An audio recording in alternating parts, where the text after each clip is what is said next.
नमस्कार, good morning, सुप्रभात। आप देख रहे हैं साथ की बड़ी बात। मैं हूं आपके साथ श्रवण तंबोले। बुलेटिन में सबसे पहले बात कोरोना अपडेट की करते हैं। मध्य प्रदेश में बढ़ते कोरोना मरीजों से चिंता बढ़ गई है।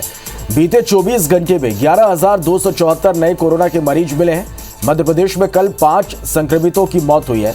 कल 4,966 मरीज स्वस्थ होकर डिस्चार्ज हुए। अब कोरोना के एक्टिव केस 61,388 मध्य प्रदेश में है। कल 1,11,440 लोगों को वैक्सीन लगाया गया और अब तक करीब 10.85 करोड़ लोगों को टीका लग चुका है। तो 11,274 नए मरीज मध्य प्रदेश में मिले हैं। 4,966 मरीज स्वस्थ होकर डिस्चार्ज हुए। तो वहीं कल मध्य प्रदेश में 5 मौत रिकॉर्ड हुए हैं।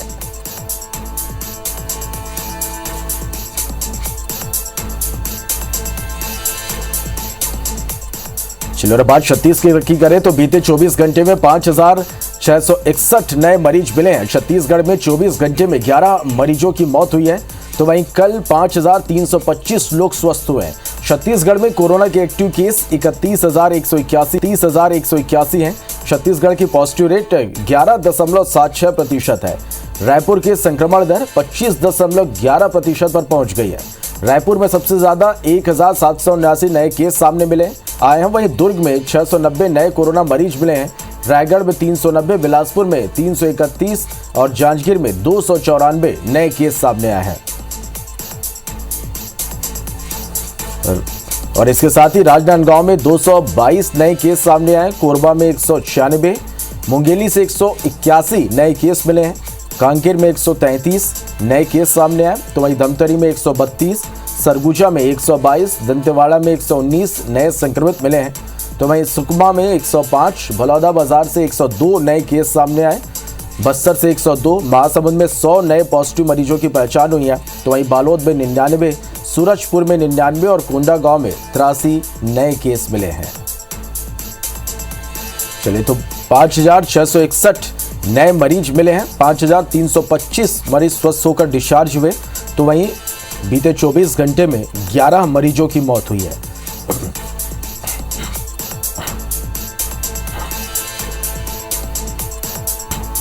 चले तो बीते 24 घंटे में छत्तीसगढ़ में 5,661 नए मरीज मिले हैं। तो वहीं 11 मरीजों की मौत हुई है।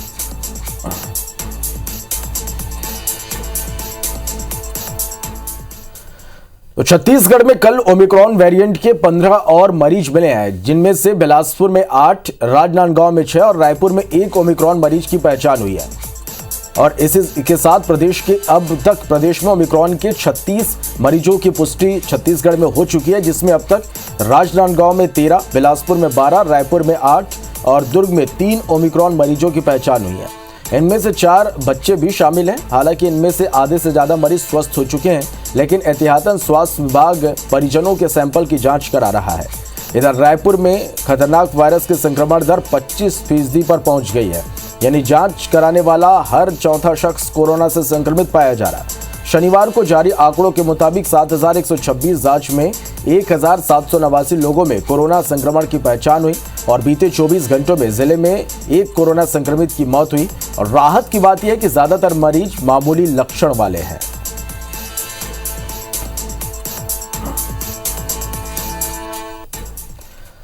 चलिए बढ़ते आगे। भोपाल से खबर, जहां सीएम शिवराज सिंह चौहान आज कई कार्यक्रमों में शामिल होंगे। आज सागर के दौरे पर रहेंगे सीएम शिवराज सिंह चौहान। सागर में बूथ विस्तारक कार्यक्रम में शामिल होंगे। इसके साथ ही सागर में कई कार्यक्रमों में शिरकत करेंगे। भोपाल में दिग्विजय सिंह से सीएम शिवराज सिंह चौहान मुलाकात करेंगे और दोनों के बीच कई मुद्दों पर आज चर्चा होगी। भोपाल में सुभाष नगर आरओबी का भी लोकार्पण आज सीएम शिवराज सिंह चौहान करेंगे। तो आज मध्य प्रदेश के मुख्यमंत्री शिवराज सिंह चौहान कई कार्यक्रमों में शामिल होंगे।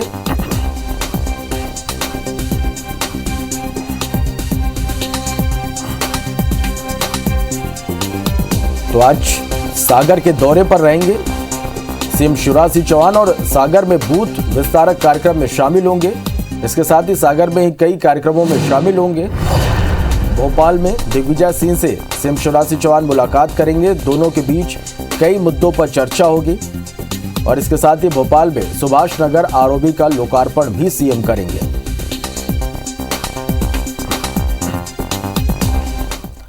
चलिए खबर रायपुर से, जहां प्रदेश भर में पर्यवेक्षक भर्ती परीक्षा आज होगी और पहली पाली में 839 और दूसरी में 102 केंद्र में परीक्षा आयोजित होगी। रायपुर में 158 केंद्र यहां पर बनाए गए जिसमें परीक्षा होगी और पहली बार कोविड सेंटर में भी परीक्षा होगी। महिला बाल विकास विभाग ने यह परीक्षा आयोजित की है। तो प्रदेश भर में पर्यवेक्षक भर्ती परीक्षा आज होगी और पहली पाली में 839 और दूसरी में 102 परीक्षा केंद्रों में परीक्षा आयोजित की जाएगी। रायपुर में 158 केंद्रों में परीक्षा आयोजित होगी। पहली बार कोविड सेंटर में भी परीक्षा होगी। महिला बाल विकास विभाग ने यह परीक्षा आयोजित की है। चलिए बड़ी खबर रायपुर से, जहां सेना के जवान और उसके माता पिता से मारपीट की गई है। विवाद के बाद अज्ञात बदमाशों ने मारपीट किया। मारपीट की घटना सीसीटीवी में कैद हुई है। मारपीट करने वाले एक नाबालिग समेत 3 आरोपी गिरफ्तार हुए हैं। मोवा थाना पुलिस ने यह कार्रवाई की है। 40 आर्म डिवीजन अमृतसर में ये जवान पदस्थ हैं। तस्वीरें भी आप देख पा रहे हैं। बड़ी खबर रायपुर से, जहां सेना के जवान और उसके माता पिता से मारपीट की गई। विवाद के बाद अज्ञात बदमाशों ने मारपीट की है और यह पूरी मारपीट की घटना सीसीटीवी में कैद हुई है। मारपीट करने वाले एक नाबालिग समेत 3 आरोपी गिरफ्तार हुए हैं। मोआ थाना पुलिस ने यह कार्रवाई की है। 40 आर्म डिवीजन अमृतसर में जवान पदस्थ है।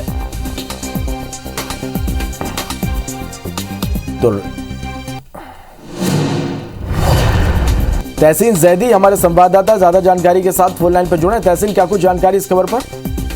देखिए, कल ये देर शाम की एक घटना है जिसमें बात सामने आई थी कि ये परसुलिटी विधानसभा इलाके में एक जो आर्मी में पदस्थ जो है अमृतसर में, उनके वो अपनी माँ का इलाज कराने मित्तल हॉस्पिटल आए थे मोवा में, और वहां पे रास्ते में जो ऑटो से कट मारने के लेके हल्का सा उसको समझाई दी थी, लेकिन उसके बाद जो 3 युवक थे, ये आरोपी युवक, उनको इतना बुरा लगा कि उन्होंने पीछा करके वो मित्तल हॉस्पिटल के सामने ही वो आर्मी की जवान जो है कमल किशोर तिवारी, उनको उनकी साथ वहां रुके और उतरने के बाद वहां पे खूब बेदम उनकी पिटाई की थी और साथ ही उनके माँ बाप की भी उन्होंने मारपीट की थी।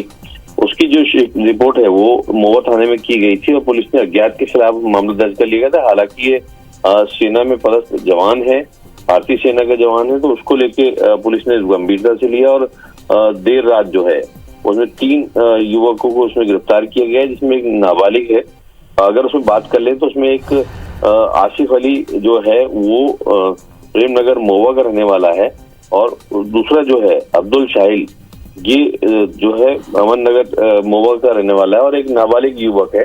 तो ये तीनों जो है ऑटो में बैठे हुए थे और इसी बात को लेके उन्होंने समझाई दी थी। उसके बाद उन्होंने उनका पीछा करके मित्तल हॉस्पिटल, क्योंकि उनका भी घर वहीं आसपास कपरापट्टी मित्तल हॉस्पिटल के पास में ही है, तो वो भी पीछे पीछे चले गए थे और इसी बात को लेके वहां पे विवाद हुआ था और बेदम उन्होंने सेना के जवान की पिटाई की थी और उसके बाद जो है उनके माँ बाप को भी मारपीट की थी। इसको लेके पुलिस ने कार्रवाई की थी और उसके बाद इनको देर रात इनके घरों से पतासाजी करके इनको गिरफ्तार कर लिया है। जी चलिए, बहुत शुक्रिया तहसीन इस पूरी जानकारी के लिए।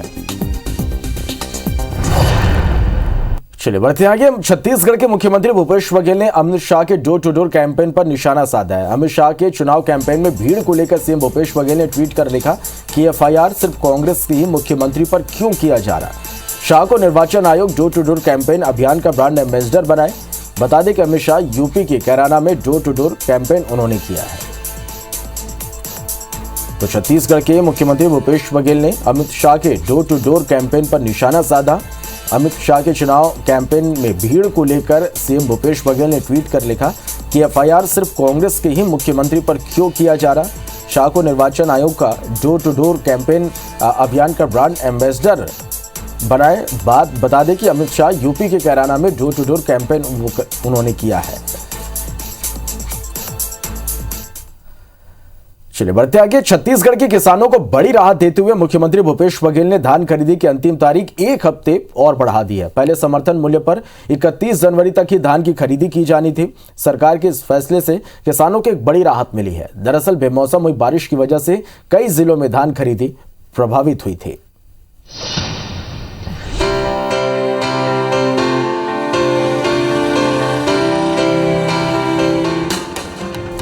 धान के कटोरे में समर्थन मूल्य पर धान खरीदी की तारीख 1 हफ्ते आगे बढ़ा दी गई है। पहले धान खरीदी की अंतिम तारीख 31 जनवरी थी, लेकिन अब फरवरी महीने के पहले हफ्ते तक किसानों से धान खरीदी की जाएगी। इसकी घोषणा करते हुए मुख्यमंत्री भूपेश बघेल ने कहा कि किसानों को चिंता करने की कोई जरूरत नहीं है, सरकार ने उनके हित में ये फैसला लिया है। इस साल हमारा लक्ष्य 1 करोड़ 5 लाख मीट्रिक टन धान खरीदी का है। 82 लाख मीट्रिक टन धान की खरीदी हो चुकी है। धान खरीदी जो है वो 1 सप्ताह के लिए बढ़ा दिया गया है। ये बीच में जो असमय वर्षा के कारण कठिनाई उत्पन्न हुई थी, उसके कारण ये तिथि बढ़ी है। बारिश की वजह से कुछ व्यवधान उत्पन्न हुआ था, जिसमें कुछ जिनका टोकन कटा था किसान नहीं बेच पाए थे। अंतिम तिथि 30 जनवरी था, उसको बढ़ा करके 1 सप्ताह और बढ़ा दिया गया, जिससे कि सभी लोग अपना धान बेच सकें।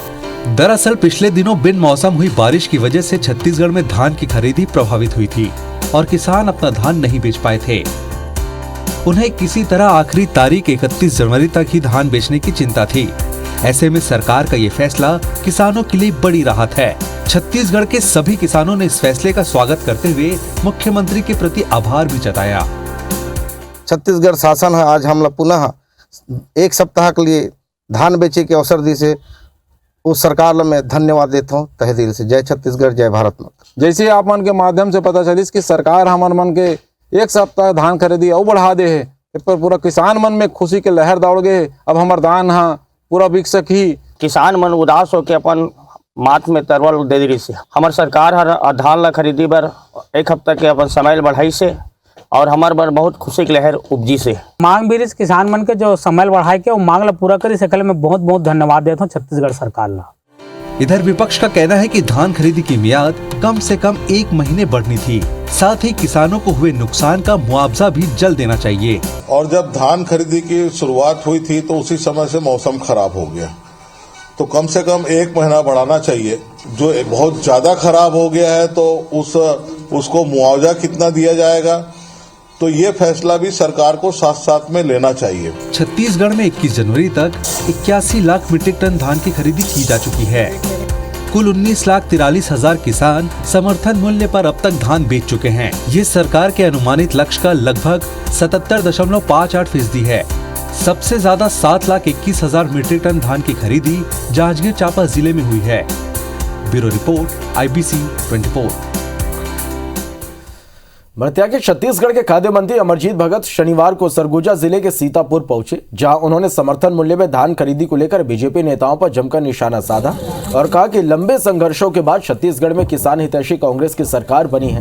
वहीं छत्तीसगढ़ के बीजेपी नेताओं ने केंद्र की मोदी सरकार को भड़काकर समर्थन मूल्य पर धान खरीदी पर रोक लगाई, लेकिन राजीव गांधी किसान न्याय योजना लाकर कांग्रेस सरकार ने समर्थन मूल्य पर धान की खरीदी की। और उन्होंने कहा कि बीजेपी सरकार के समय में छत्तीसगढ़ में विकास थमसा गया था, लेकिन हमारी सरकार आने के बाद जनहित के काम हो रहे।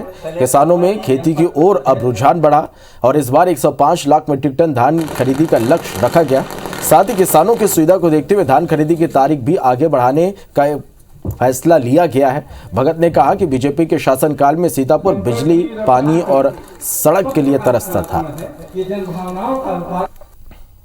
मौसम साफ होने से अभी तेजी से धान खरीदी हो रहा है। उम्मीद है कि समय सीमा पे कंप्लीट हो जाएगा और लोग अपना धान बेच पाएंगे। और माननीय मुख्यमंत्री जी ने कहा है कि जिन लोगों का भी बारिश के कारण धान नहीं बेच पाए हैं, पंजीयन कराएं, उनको चिंता करने की बात नहीं, उनका धान खरीदा जाएगा। मर्त्या के पूर्व मुख्यमंत्री दिग्विजय सिंह समेत 25 लोगों पर महामारी एक्ट के अंतर्गत मुकदमा दर्ज किया गया। यह मुकदमा शुक्रवार को मुख्यमंत्री शिवराज के खिलाफ किए गए प्रदर्शन के सिलसिले में किया गया। आपको बता दें कि मध्य प्रदेश के राजगढ़ के डूब प्रभावित क्षेत्र के किसानों और समर्थकों के साथ सीएम शिवराज सिंह चौहान से मुलाकात को लेकर दिग्विजय सिंह ने भोपाल में धरना दिया था, जिसमें कोविड प्रोटोकॉल का उल्लंघन हुआ था। इस मामले में शामला हिल्स पुलिस ने धारा 353 और 188 की कार्रवाई की है। एसपी सचिन अतुलकर का कहना है कि धरना प्रदर्शन में एकत्रित हुई भीड़ की जानकारी जुटाई जा रही है। जैसे जैसे नामजद होते जाएंगे, FIR में नाम लिखे जाएंगे।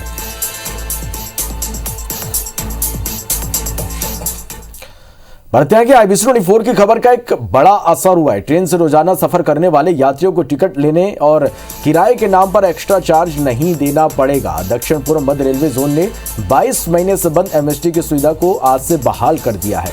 इस संबंध में 2 दिन पहले ही बिलासपुर, रायपुर और नागपुर रेल मंडल को आदेश जारी कर दिया गया था। फिलहाल ये सुविधा केवल पैसेंजर स्पेशल ट्रेनों और अनरिजर्व कोच में मिलेगी। मेल एक्सप्रेस ट्रेनों में यात्री एमएसटी के साथ यात्रा नहीं कर पाएंगे। दरअसल मार्च 2020 में कोरोना के चलते कई ट्रेनों को बंद कर दिया गया था और इसके साथ ही एमएसटी की सुविधा भी बंद कर दी गई थी। इसे शुरू करने को लेकर रेल यात्री लगातार मांग कर रहे थे। कई बैठकों में भी ये मुद्दा उठा, जिसके बाद से IBC24 ने प्रमुखता से इस खबर को दिखाया, जिसके बाद अब जाकर जोन ने इस सुविधा को शुरू करने का फैसला लिया है। बता दें कि बिलासपुर रेल मंडल में ही अकेले 25 से 30 हजार एमएसटी धारक हैं। सुविधा शुरू होने से यात्रियों को 75 से 80% किराए की बचत होगी। छत्तीसगढ़ में कोरोना की तीसरी लहर में संक्रमण तेजी से बढ़ रहा है, लेकिन स्थिति गंभीर नहीं होने से लोगों को दवाइयों की जरूरत नहीं पड़ी और यही वजह कि कोरोना के इलाज में उपयोग आने वाली लगभग 15 करोड़ रुपए की इंजेक्शन और दवाइयां डंप हो गई। कोरोना की दूसरी लहर में लोगों को इंजेक्शन और दवाइयों के लिए भटकते देखा गया था। लाखों रुपए खर्च करने के बाद भी लोगों को जरूरी इंजेक्शन नहीं मिल पा रहे थे, जिसे ध्यान में रखते हुए कारोबारियों को जरूरी दवाओं का पर्याप्त स्टॉक रखने के निर्देश दिए गए थे, जिनमें रेमडेसिविर, फेविपिराविर, फेब्लू, जिंक और मोनोलुपिराविर टैबलेट जैसी दवाइयां और इंजेक्शन के अलावा हैंड सैनिटाइजर भी शामिल है। लेकिन इन सब का बड़ा स्टॉक पड़ा हुआ है और खरीदार वैसे नहीं आ रहे जैसे आशंका थी। आज की डेट में लगभग 15 से 20 करोड़ का माल जो है छत्तीसगढ़ में डंप पड़ा हुआ है और इस तीसरी लहर में जो है केवल पैरासीटामोल को छोड़ के जो है कोई भी दवाइयां बिक नहीं रही है। तो मेरा अनुमान है कि ये सारी दवाइयां जो है वो कंपनी वापस भेजना ही पड़ेगा। ठीक ठाक हमको मेंटेन करना है, कोविड को ध्यान में रखते हुए पर्याप्त स्टॉक दवाओं का मेंटेन करना था, जो हमने भली बातें किया। सेकेंड वेव को ध्यान में रखते हुए थर्ड वेव की तैयारी के रूप में हमने दवाओं की कमी न पड़े करके हमने अंदाज से, अपने अनुमान से ज़्यादा ही दवाइयाँ रखी हैं स्टॉक में। भरतिया के बिलासपुर में कांग्रेस नेता टाकेश्वर पाटले के घर हुए सशस्त्र डकैती कांड का पुलिस ने पर्दाफाश कर दिया है। स्थानीय और अंतर्राज्यीय डकैत गिरोह ने मिलकर वारदात को अंजाम दिया था। मुख्य आरोपी ने कांग्रेस नेता से बदला लेने ओडिशा से डकैतों को बुलाकर डकैती कराई थी। पुलिस ने वारदात में शामिल 4 आरोपियों को गिरफ्तार कर लिया है, वहीं 6 आरोपी फरार हैं। डकैतों से 5 मोबाइल, 1 कट्टा और 1 पिस्टल और 5,000 रुपए नकद बरामद किए गए। दरअसल 13 जनवरी को दिन दहाड़े 7 डकैतों ने घर में घुसकर 2.5 लाख नगद और 3 लाख के गहने लूट लिए थे। सीसीटीवी और कॉल डिटेल के आधार पर पुलिस ने मस्तूरी के पास लावर गांव के निवासी अजय ध्रुव के मामले में जुड़े होने की जानकारी मिली। उसे हिरासत पर लेकर पूछताछ करने पर इस पूरे मामले का खुलासा हो गया। तारीख को मस्तूरी क्षेत्र में जो 7 डकैतों द्वारा घटना को अंजाम दिया गया था, उसमें से आज प्रकरण में हम लोगों ने 4 आरोपियों को गिरफ्तार किया है। ये बेसिकली एक इंटरस्टेट गैंग है, जिसमें कि 3 लोग उड़ीसा से आए थे, जिनके पास जो अपना कट्टा और पिस्टल साथ में लेके आए थे, और बाकी के लोग जो थे 2 लोग इसमें घटना में जो थे वो छत्तीसगढ़ के ही थे। भोपाल के पॉश कॉलोनी में चल रहे स्पा सेंटर पर पुलिस ने छापामार कार्रवाई की। पुलिस ने छापामार कार्रवाई कर 6 युवतियों और स्पा सेंटर संचालक समेत 5 युवकों को गिरफ्तार किया। स्पा सेंटर में 4 युवक संदिग्ध हालत में पकड़े गए। पुलिस ने स्पा सेंटर से कई आपत्तिजनक सामग्री भी बरामद की। पुलिस के मुताबिक एडन स्पा सेंटर की आड़ में सेक्स रैकेट चलाया जा रहा था, जिसकी पुलिस को कई दिनों से सूचना मिल रही थी। पकड़ी गई युवतियों में 2 युवतियां नॉर्थ ईस्ट और 1 लड़की नेपाल की है। ये लड़कियां भोपाल कैसे पहुंची, पुलिस इसकी तफ्तीश कर रही है। पुलिस ने पीटैक के तहत युवक और युवतियों के खिलाफ FIR दर्ज की है। ईडन स्पा के नाम से एक स्पा चल रहा है। ऐसी जानकारी मिल रही थी कि वहाँ पर देह व्यापार से संबंधित कार्य होता है, जिसके संबंध में जानकारी व्यक्त की गई और आज एक अपने पॉइंटर को भेजकर जब तसल्ली हो गई तब वहाँ पर कार्रवाई की, छापा डाला गया। उज्जैन की तर्ज पर भोपाल में भी बदमाशों में भय और अपराध पर अंकुश लगाने बदमाशों के खिलाफ ऑपरेशन चलाया जा रहा है। ऑपरेशन का नाम देने और मुहिम शुरू करने से पहले ऐसे छटे हुए बदमाशों की फोटो और नाम के साथ नए सिरे से लिस्ट तैयार की जा रही। सभी बदमाशों के नाम, पते, परिवार, संपत्तियों और काम धंधों की जानकारी, करीबियों का ब्यौरा और शासन प्रशासन और राजनीतिक संबंधों का पता लगाया जा रहा है। सभी थाना प्रभारी को छटे हुए अपराध में सक्रिय बदमाशों की लिस्ट बनाने के निर्देश दिए गए। लिस्ट अपग्रेड होते ही ऑपरेशन को नाम देकर मुहिम शुरू कर दी जाएगी। जो भी चिन्हित बदमाश हैं उनकी अपराधों की संख्या तथा उनकी जो गंभीरता है अपराधों की, उनके अनुसार उनको चिन्हित किया जा रहा है। अगर कोई भी अपराधी जो है किसी भी अपराध में भविष्य में लिप्त पाया जाता है तो उसके विरुद्ध गंभीर जो है कार्रवाई की जाएगी। विदिशा के कोतवाली थाना क्षेत्र में 4 लोगों की मौत अलग अलग कारणों से हुई, जिसमें सीएसपी विदिशा के मुताबिक 2 लोगों की मौत फांसी लगाकर आत्महत्या करने से हुई है, तो वहीं 2 लोगों की मौत के कारणों की जानकारी अब तक नहीं मिली है। रामलीला क्षेत्र में हुई मौत संदिग्ध नजर आ रही। मेला परिषद क्षेत्र में हुई मौत पर परिजनों ने महिला थाना प्रभारी पर प्रताड़ना का आरोप लगाया। मौके पर एक सुसाइड नोट भी मिला। पुलिस का कहना है कि पोस्टमार्टम रिपोर्ट आने के बाद सही कारणों की जानकारी मिल सकेगी। फिलहाल मामलों की जांच जारी है। महिला थाने की गोती आई हैं, उन्होंने क्या कहती थी? बस क्यों कह दिए वो तो जेल जाएगा, वो तो जेल जाएगा। उसको मारा भी वो इसी डर से उसने जी कदम उठाया है सर। इन 4 मर्ग में 2 लोगों ने फांसी लगाई है और 2 का अभी पीएम के बाद और पता चल पाएगा। बाकी चारों मर्गों में जांच जारी है, जैसी स्थिति होगी उसके हिसाब से कार्रवाई की जाएगी। चलिए इसी के साथ फिलहाल इस बुलेटिन में इतना ही। नमस्कार।